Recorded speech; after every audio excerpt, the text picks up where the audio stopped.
नमो भगवते वासुदेवाय नमः। ओम नमः शिवाय। नमस्कार प्रिय भक्तगणों, आप सभी को देव उठान एकादशी की हार्दिक शुभकामनाएं। देव उठान एकादशी को देव प्रबोधिनी एकादशी के नाम से भी जाना जाता है। देव प्रबोधिनी एकादशी के दिन देव 4 माह बाद उठते हैं। इस दिन से सभी मांगलिक कार्य शुरू होते हैं। इस दिन लोग व्रत भी रखते हैं। इस एकादशी का हिंदू धर्म में विशेष महत्व है। इसे देव उठनी एकादशी या देव प्रबोधिनी एकादशी के नाम से जाना जाता है। यह एकादशी सभी एकादशियों में सर्वोत्तम मानी जाती है। इस दिन यदि आप व्रत कर रहे हैं तो इस कथा का श्रवण जरूर करें। इसके श्रवण से व्रत का 2 गुना फल मिलता है। यहाँ हम विस्तार से प्रबोधिनी एकादशी की कथा का वर्णन करने जा रहे हैं। तो कथा को शुरू करने से पहले आप सभी एक बार प्रेम से बोलिए ओम श्री गणेशाय नमः। एक समय भगवान नारायण से लक्ष्मी जी ने कहा, हे नाथ, आप दिन रात जागा करते हैं और सोते हैं तो लाखों करोड़ों वर्षों तक को सो जाते हैं। उस समय समस्त चराचर का नाश भी कर डालते हैं। इसलिए आप नियम से प्रतिवर्ष निद्रा लिया करें। इससे मुझे भी कुछ समय के लिए विश्राम करने का समय मिल जाएगा। लक्ष्मी जी की बात सुनकर नारायण मुस्कुराए और बोले, देवी, तुमने ठीक कहा है। मेरे जागने से सब देवों को, खासकर तुमको कष्ट होता है। तुम्हें मेरी सेवा से जरा भी अवकाश नहीं मिलता। इसलिए तुम्हारे कथन अनुसार आज से मैं प्रतिवर्ष 4 मास तक वर्षा ऋतु में शयन किया करूँगा। उस समय तुमको और देवगणों को अवकाश होगा। मेरी यह निद्रा अल्प निद्रा और प्रलयकालीन महानिद्रा कहलाएगी। यह मेरी अल्प निद्रा मेरे भक्तों को परम मंगलकारी, उत्सवप्रद तथा पुण्यवर्धक होगी। इस काल में मेरे जो भी भक्त मेरे शयन की भावना कर मेरी सेवा करेंगे और शयन और उत्पादन के उत्सव आनंद पूर्वक आयोजित करेंगे, उनके घर में तुम्हारे सहित निवास करूंगा। इस प्रकार का वचन भगवान विष्णु ने माता लक्ष्मी को दिया और इसी वजह से भगवान विष्णु चतुर्मास में जल में शयन करते हैं और देव उठान एकादशी के दिन शयन निद्रा से जागृत होते हैं।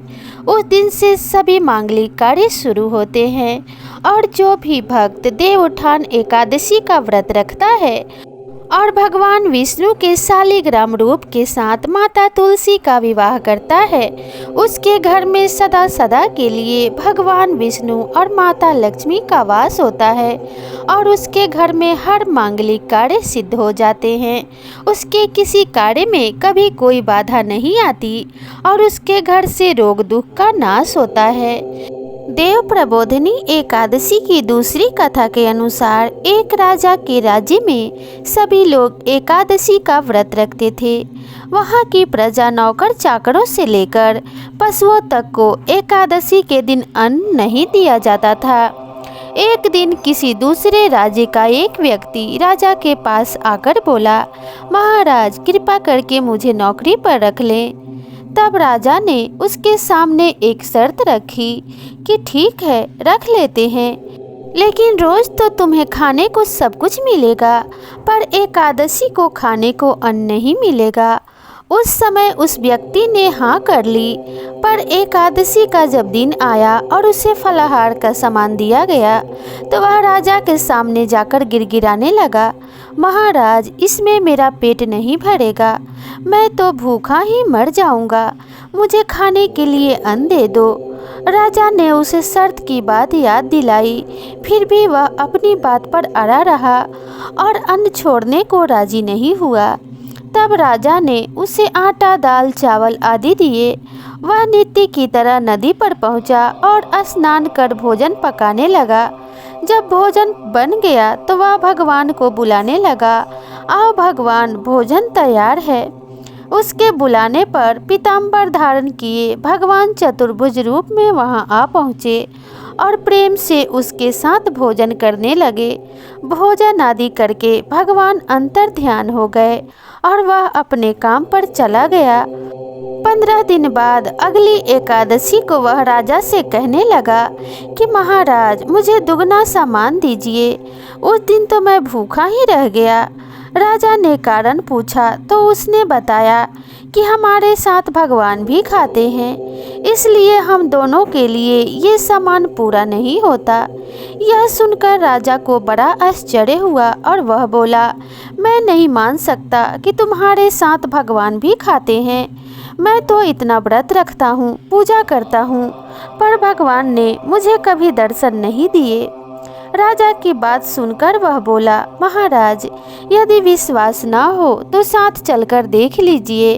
राजा एक पेड़ के पीछे बैठकर छिप गया। उस व्यक्ति ने हर रोज की तरह भोजन बनाया और भगवान को शाम तक पुकारता रहा, फिर भी भगवान न आए। अंत में उसने कहा, हे भगवान, यदि आप नहीं आए तो मैं नदी में कूदकर अपने प्राण दे दूंगा। फिर भी भगवान नहीं आए। तब वह प्राण त्यागने के उद्देश्य से नदी की तरफ बढ़ा। प्राण त्यागने का उसका दृढ़ निश्चय देखकर भगवान शीघ्र ही प्रकट हो गए और उसे आकर रोक लिया और उसके साथ बैठकर भोजन करने लगे। खा पीकर वे उसे अपने विमान में बिठाकर अपने धाम ले गए। यह देख राजा ने सोचा कि व्रत उपवास से तब तक कोई फायदा नहीं होता जब तक मन शुद्ध ना हो। इससे राजा को ज्ञान मिला और वह भी मन से व्रत उपवास करने लगा और अंत में स्वर्ग को प्राप्त हुआ। देव प्रबोधनी एकादशी की तीसरी कथा के अनुसार एक नगर में एक राजा था। उसके राज्य में सभी लोग बहुत सुखी थे। उस नगर में एकादशी को कोई भी अन्न नहीं बेचता और न ही कोई अन्न पकाता था। सभी फलाहार करते थे। एक बार भगवान ने राजा की परीक्षा लेनी चाहिए। भगवान ने एक सुंदरी का रूप धारण किया तथा सड़क पर बैठ गए। तभी राजा उधर से निकला और सुंदरी को देख चकित रह गया। उसने पूछा, हे सुंदरी, तुम कौन हो और इस तरह यहाँ क्यों बैठी हो? तब सुंदर स्त्री बने भगवान बोले, मैं निराश्रिता हूँ। नगर में मेरा कोई जाना पहचाना नहीं है, किससे सहायता मांगूं? राजा उसके रूप पर मोहित हो गया था। वह बोला, तुम मेरे महल में चलकर मेरी रानी बनकर रहो।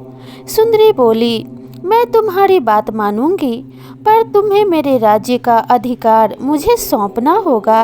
राज्य पर पूर्ण मेरा अधिकार होगा। मैं जो भी बनाऊंगी तुम्हें खाना होगा। राजा उसके रूप पर मोहित था, अतः उसकी सभी शर्तें स्वीकार कर ली। अगले दिन एकादशी थी। रानी ने हुक्म दिया कि बाजारों में अन्य दिनों की तरह अन्न बेचा जाए। उसके घर में मांस, मछली आदि पकाकर परोसे जाएं और राजा को खाने के लिए कहा। यह देखकर राजा बोला, रानी, आज एकादशी है, मैं तो केवल फलाहार ही करूँगा। तब रानी ने शर्त याद दिलाई और बोली, या तो खाना खाओ, नहीं तो मैं बड़े राजकुमार का सिर काट दूंगी। राजा ने अपनी स्थिति बड़ी रानी से कही तो बड़ी रानी बोली, महाराज, धर्म ना छोड़ें, बड़े राजकुमार का सिर दे दें, पुत्र तो फिर मिल जाएगा, पर धर्म नहीं मिलेगा। इसी दौरान बड़ा राजकुमार खेल कर आ गया। माँ की आंखों में आंसू देखकर वह रोने का कारण पूछने लगा, तो माँ ने उसे सारी बातें बता दी। तब वह बोला, मैं अपना सिर देने के लिए तैयार हूँ, पिताजी के धर्म की रक्षा जरूर होगी। राजा दुखी मन से राजकुमार का सिर देने को तैयार हुआ तो रानी के रूप में भगवान विष्णु ने प्रकट होकर असली बात बताई और कहा, राजन, तुम इस कठिन परीक्षा में सफल हुए। भगवान ने प्रसन्न मन से राजा से वर मांगने को कहा तो राजा बोला, आपका दिया हुआ सब कुछ है, हमारा उद्धार करें। उसी समय वहाँ एक विमान उतरा। राजा ने अपना राज्य पुत्र को सौंप दिया और उसी समय विमान में बैठकर परम धाम को चला गया। इस प्रकार से भगवान विष्णु की कृपा से राजा को वैकुंठ लोक की प्राप्ति हुई। इस प्रकार से एकादशी का व्रत रखने वाले सभी मनुष्यों का कल्याण होता है। इस व्रत को स्त्री और पुरुष दोनों समान रूप से रख सकते हैं। इस दिन भगवान विष्णु के शालिग्राम रूप का माता तुलसी के साथ विवाह भी किया जाता है और विवाह के लिए कोई भी मुहूर्त नहीं देखा जाता।